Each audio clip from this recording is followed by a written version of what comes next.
So let me ask you a question. All of these are very popular faces in the celebrity world, whether it's in sports, whether it's on YouTube, or whether it's just some sort of MTV style celebrity, right? Now, let me tell you this. They all released a product, all worth evaluated, at least from public records, up to $1 billion.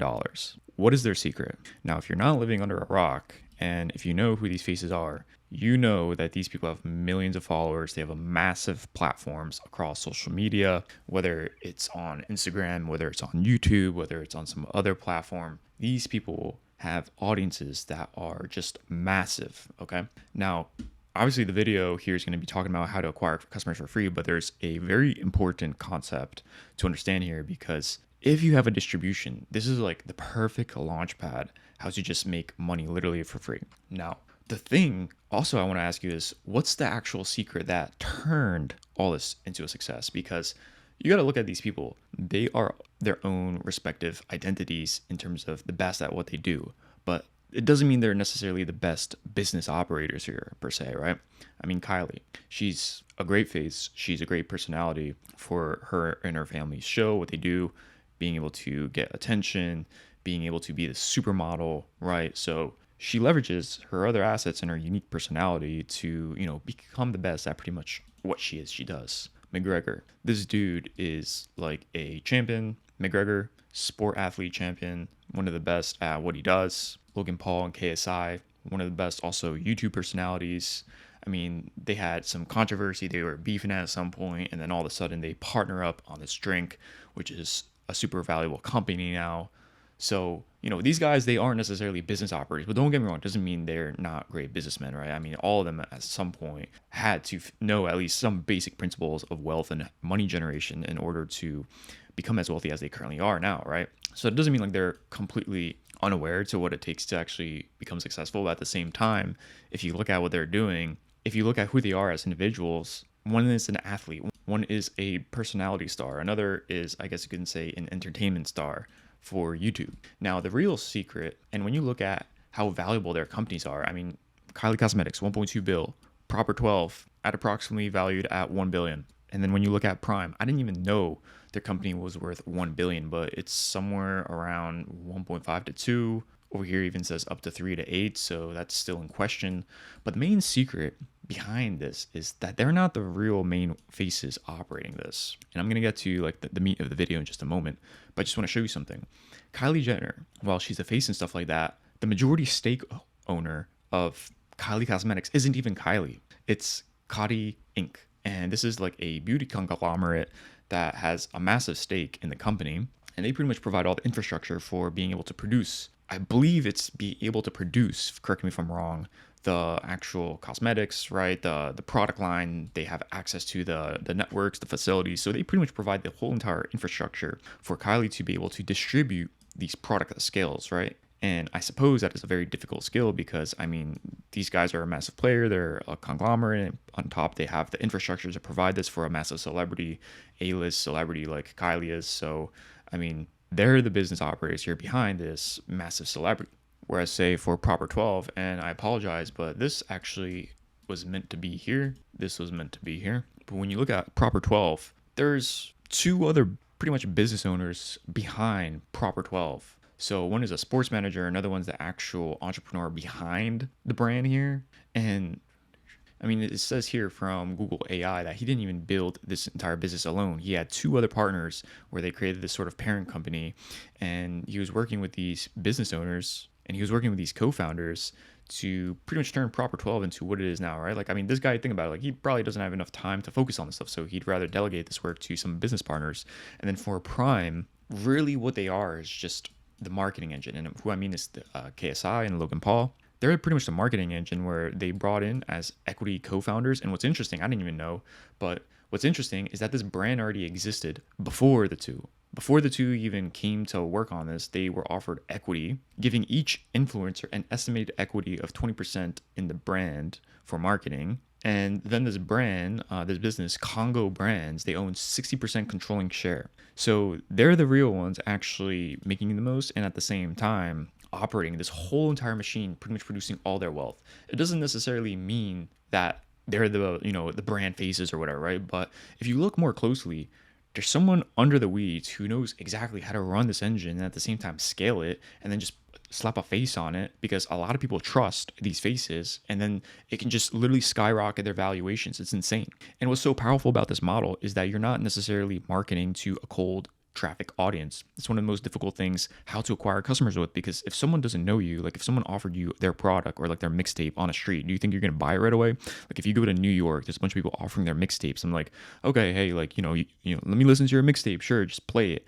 And then before I can even play or even play a sample, the dude's like, oh, that's going to be $7. This is the best shit on New York. You know what I mean? So like, I mean, you see this anywhere, not just with mixtapes. You pretty much see this with everything. That's why saying like Costco or like any of these stores, people are offering you free samples to try some sort of frozen food or something like that, right? So you can buy it and make a best decision. So it's very difficult to convert cold traffic audiences into hot traffic audiences, because these people know you, love your brand, they purchased maybe something from you before. Those are much more easier to convert. That's why when you have a massive A-list celebrity, say like the Michael Jordan of some sort of space, you can make a crap ton of money. And it's pretty much the same thing, kind of like Air Jordans.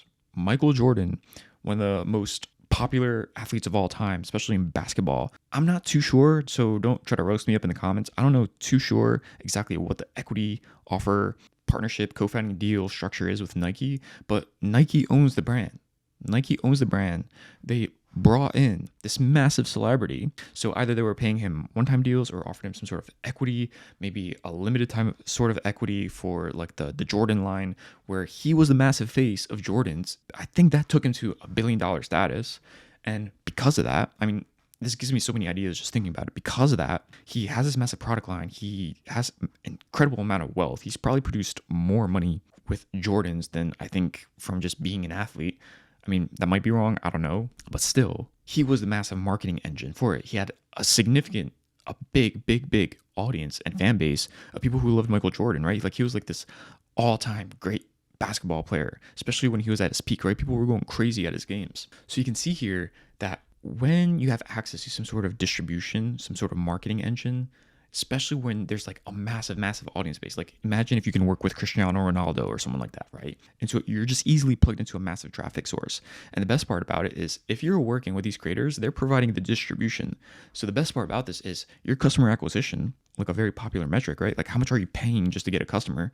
It's pretty much free. That's the crazy part. It's pretty much free. So there's really two types of traffic out there when you're working on any business model, anything. There's earned traffic, which is pretty much like right here, right? Like if you know Conor McGregor, if you know somehow Kylie Jenner, if you know somehow Logan Paul or KSI, and you can pretty much get the two together, maybe you have some sort of like management company or whatever, and you have networks to creators. If you can earn access into these creators or these distribution channels, because really you're not buying the partnership with the creator or the face, whoever you're working with, you're buying the access, you're earning your way into the access of a very specific customer profile, which is the people who are very attracted to these characters. So if you're working with Conor McGregor, you're really earning yourself access into a massive MMA fighter base, right? Fan base. If you're earning access into Logan Paul or KSI, you are accessing a fan base of creators who love their forms of entertainment, right?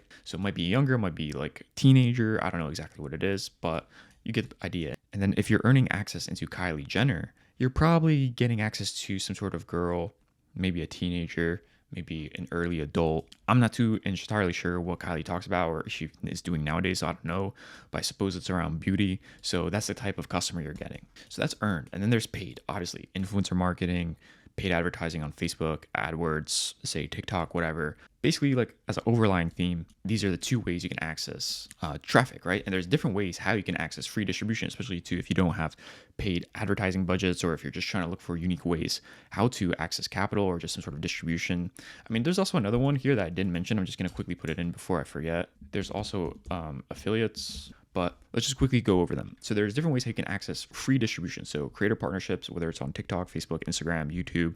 There's so many creators out there, right? There's so many talented creators out there that don't know how to actually monetize their audiences. Like, believe it or not, some of these creators that earn hundreds of thousands, or I'm sorry, some of these creators that have hundreds of thousands of followers, maybe even a million, barely make any money, right? And even too, when you talk to some of these creators who are at, say, like 100K level, 50K level, and I mean followers, right?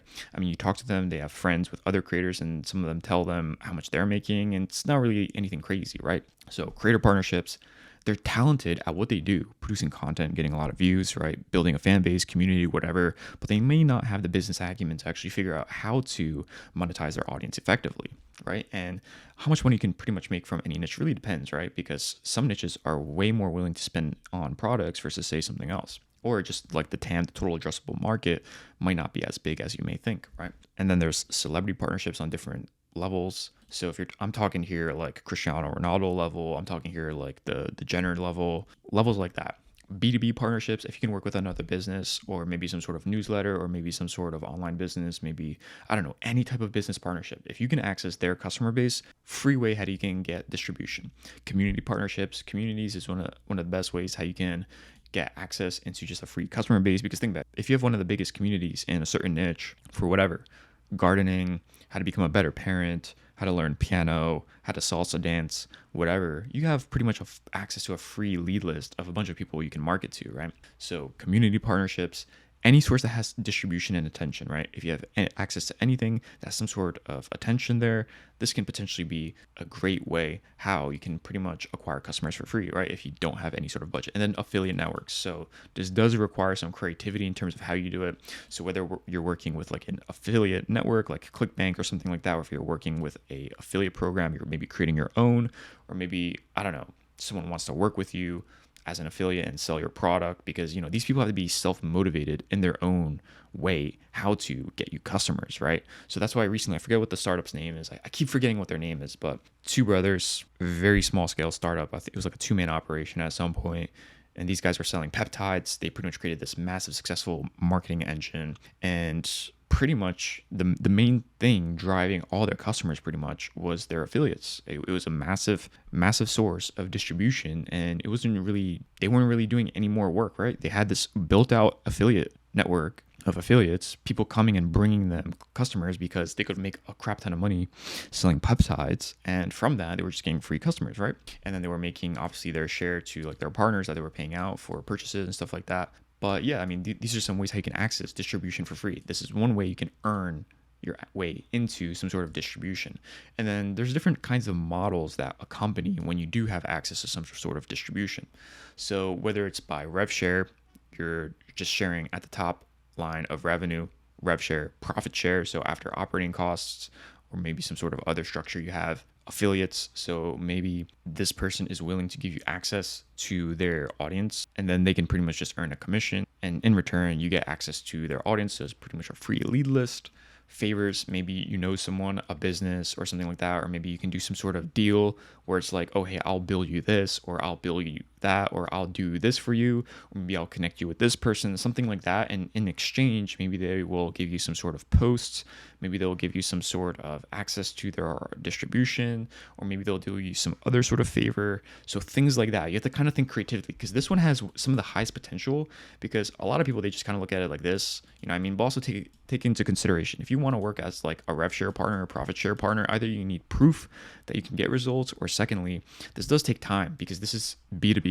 You're gaining access to someone's audience that they built up for a very long time. They probably don't even know you. So it takes some conversations and work together before they may even let you access their audience, right? But favors has some of the highest potential, because nowadays, think about it, with AI tools, with people out there on the internet knowing how to build funnels or knowing how to build businesses, doing things for people, you can quickly spin up a creator app like that. And now all of a sudden they want to come in because they're promoting this other app, and you pretty much just duplicated this app, and now they can own equity in it and make more money than just getting promos from a company. Then people may bite at that, So favors like that you can do. Maybe say if you can get someone on a podcast, if you have like a podcast network. Some people just want to be speakers. They want to say work with other people or get their name out. So if you can get them access onto your podcast or some sort of domain or platform you have, or maybe you can connect someone to a certain person.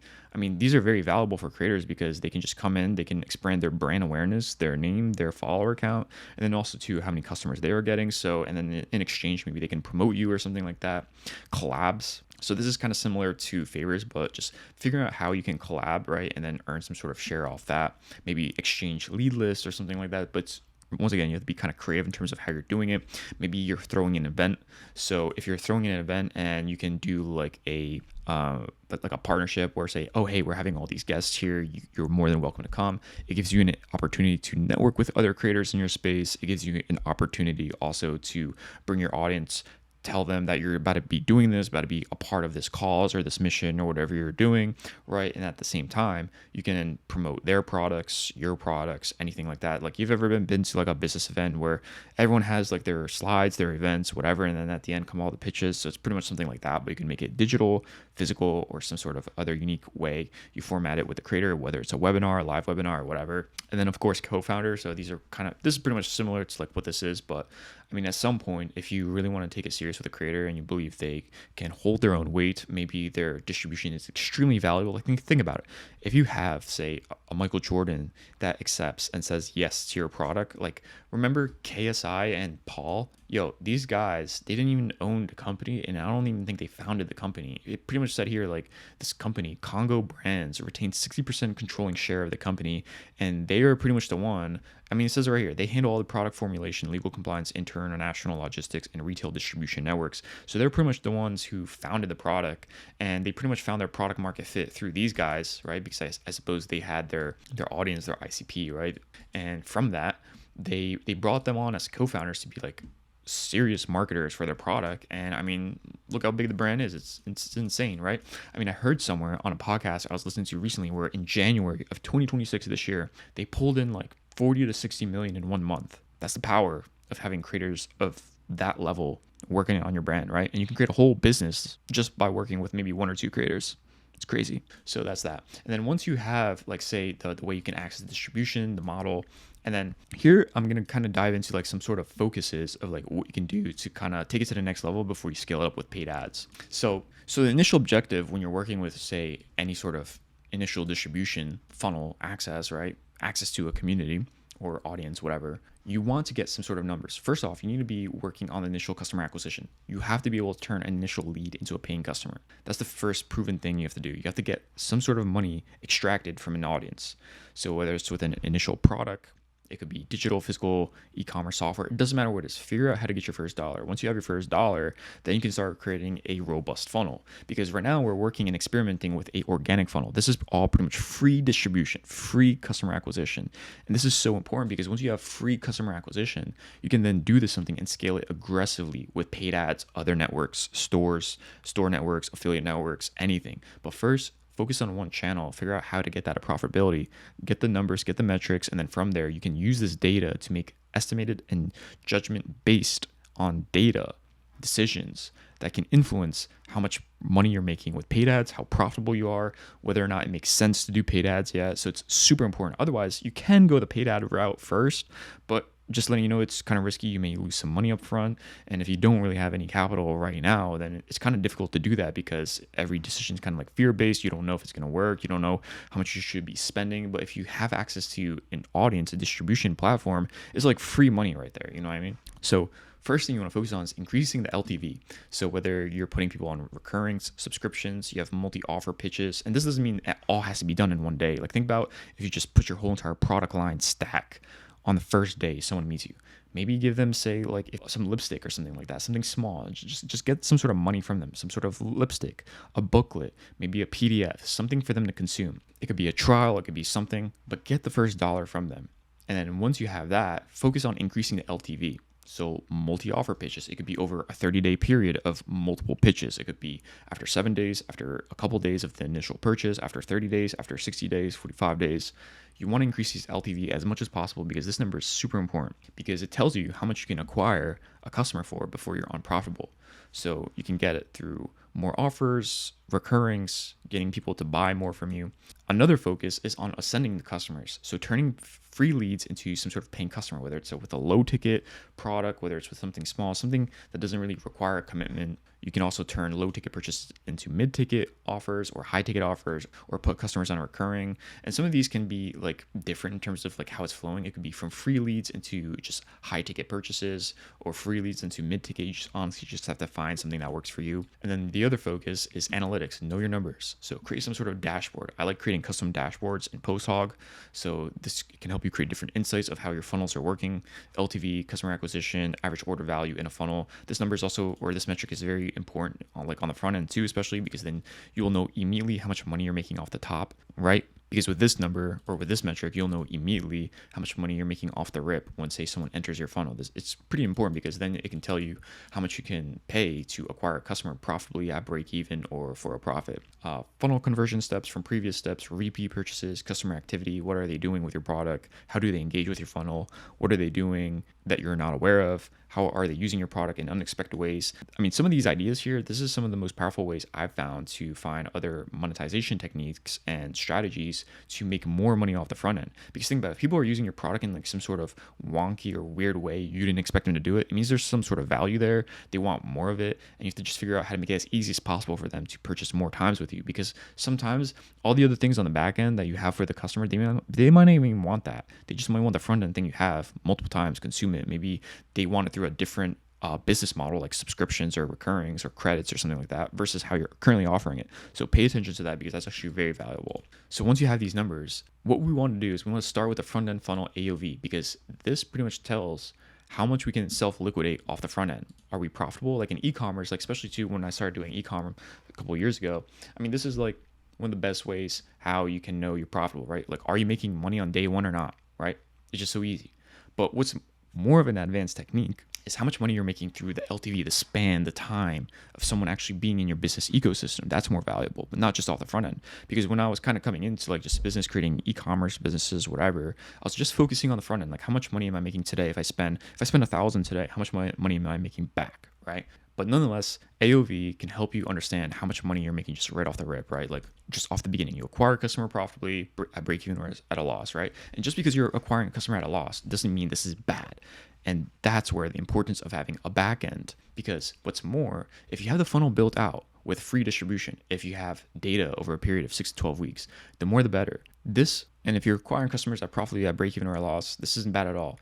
And what's more is that if you have the funnel built out with free distribution and you give it some time, 6 to 12 weeks, you can get more data on customer activity, the numbers, the dashboards. And this really depends because if you're working with a massive celebrity, you can pretty much get 12 weeks worth of data in 1 week or in 1 day sometimes. It really depends. But this number is kind of nuanced, so just keep in mind. So if you have a massive funnel, if you have a massive distribution platform, then you can make pivoted decisions and iterations much more faster than say waiting 6 to 12 weeks. So that this is nuanced, by the way, I'm just letting you know. But also something very important to know is how much money are you making back within a period, 30 days, 60 days, 90 days, 45 days, 1 day, whatever, because this can help you know whether you're profitable off the front end. It can help you know if you can reinvest, how much to reinvest. You can pay off your debt so you're not accruing and paying and being forced to pay interest on your credit cards, loans, whatever. You can reinvest faster into growth. And all this money pretty much here, like when we're looking at like say a time frame, 7 days, 30 days, 14 days, whatever, this is all because you have a back end. This assumes you have a back end. You're doing some sort of email marketing, maybe some sort of reminders, some push notifications, whatever, to tell people to come back, pay more, spend more money with you, buy more times, buy more of the same product, multiple products, or maybe you are, say, pitching them a collaborator to earn some sort of affiliate commission with, like this is what I was talking about earlier with like the different models. So there's different ways how you can earn money off like these customers. And it's very important to know this number because then it tells you how fast you can reinvest, how much you can pay off right away, you know, if your customers are paying for other customers. And then what we have here is like once we have these basic numbers, our customer acquisition is near zero. Now it makes more sense to actually do some sort of paid advertising or media buying because you have LTV, you have AOV, you have the initial payback period of how much money you're making back, right? Over a 7-day period, 1-day period. And you can reinvest all this into paid acquisition. You're funded, you know your numbers, and most importantly, you know how much you can spend to acquire front-end customers. All your profits will come off the back end. So here I have this sort of graphic where it's like, okay, like front end, you'll make, you know, some sort of money here, but really majority of the money is really made on the back end, right? So how many people are purchasing your products? Are they buying, say, more offers from you? It could be a community subscription service, maybe some sort of limited time promo for a one-time consumable, maybe some sort of info product, a course for your software, something like that. So there's many ways how you can monetize your audience, and this is highly valuable because this is all here profit. this is all your profit at the end of the day. Like initially there's going to be some sort of capital that you earn here, but once you have the lead, once you have the purchase, and then you can segment the purchases based on how much they're purchasing, how much they spent, what kind of purchases they did. You can segment all these people in, say, your database, whether you're doing that in some sort of email marketing service, some sort of a data backend. I don't know how you guys are doing that, but however you're doing it, it's very important to do it in the first place. Once you do that and you have the numbers, the analytics, and the stats based on how your customers are moving through your funnel, your business, your ecosystem, whatever, now everything you make on the back end is just pure profit. It's pure profit because you already acquired them. You have their contact information. Maybe you have their phone number as well. And from there, you can sell them more offers. And remember this number or this metric LTV. This is super important because if they buy more times from you, this offer, whatever you have, you can pretty much get an LTV to like, I mean, this is going to totally depend by niche, but you can get an LTV up to $200, $2,000, or even more. It really depends on what kind of purchases or products or offers you're offering. The higher you can get this up, you can outspend all your customers and pretty much have a very high customer acquisition, right? And then you can go into influencer marketing, go to paid advertising, you can try different channels with flexibility and movement. Because if you have a very small LTV, like, you know, if you look at a lot of mobile apps, I mean, I was in the space, so I kind of know a lot of mobile apps, they have a very short-lived LTV of like $30. So then their maximum purchase for, or like a CAC, customer acquisition, can be just $30. And if it's $30, you're kind of limited at what you can spend before, say, you're unprofitable. So you kind of have to either figure out how to drop down your LTV or increase. You have to drop down your CAC, or you have to increase your LTV. Because if this number stays persistent at $30, you need to be profitable somehow. It has to be, this number has to be less than, this number has to be greater than customer acquisition. So it's super important. Like these two have to be the most important metrics. And this LTV and LTV has to be higher and greater than CAC. And this is pretty much how you can acquire customers for free. I know it's kind of like a lot of stuff here, but it's really just earning access into the creator audience. Once you have the creator audience, you can pretty much do all this stuff to acquire customers for free. And then once you want to go more aggressive and just do some sort of guerrilla style marketing to expand your business as much as possible, that's when paid acquisition comes. But before that, get the funnel in place, get the metrics, get the numbers, and then from there you can make some great decisions. So thanks for watching the video. Hope you found it useful. See you in another one.